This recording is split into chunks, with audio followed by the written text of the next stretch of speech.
All right, so it's September 1st, 2024. Summer is coming to an end, and so is the first phase of my backyard renovation project, which really consisted of terraforming the backyard to reduce some of the side slopes and also to add some planting berms. So I'll just take you on a little tour of what I've done so far. So as you may remember, I a little bit dug out a bunch of grass, and the grass forms the core of these berms. So these berms are maybe 3 feet high at the most. I'll just take you on a tour of the 3 berms that I've installed. So basically I've got the core is grass. I've got 10 bags of topsoil that I use to top dress it, and then I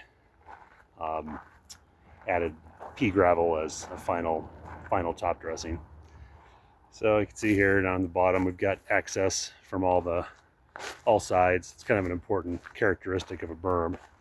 Here's one berm that kind of didn't make the cut this year. I can get to it later, maybe next year. You can see I just basically dig up the sod and pile it up. You'd be wondering where all this rock came from.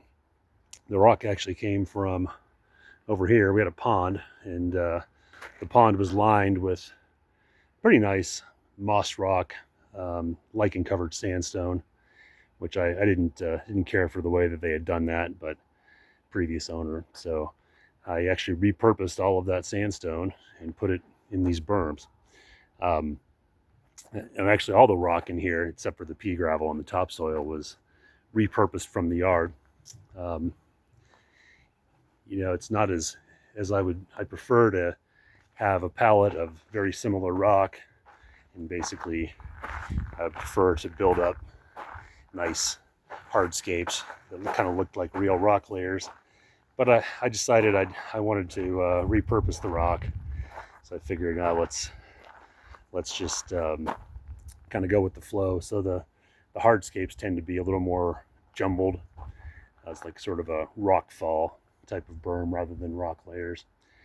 But anyway, I had a bit of a problem with bindweed. You can see a lot of dead bindweed here, so I may have to delay planting for some time, possibly for a year or so, as I make sure the bindweed problem is under control before I try to stick plants in there. I might as well take in a tour of the rest of the yard too.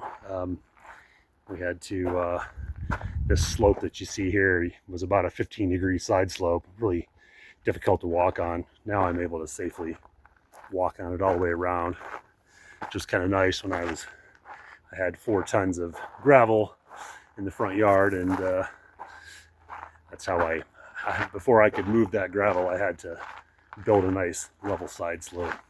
So here I basically built up this pathway, and there we go, there's front yard. Got nice existing perennials, as I've shown in some other videos, on the side yard, but the backyard definitely needed some help.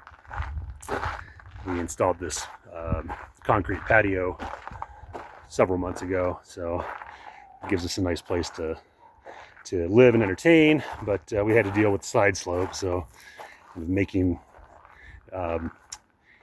terracing that side slope was really a key part of the project.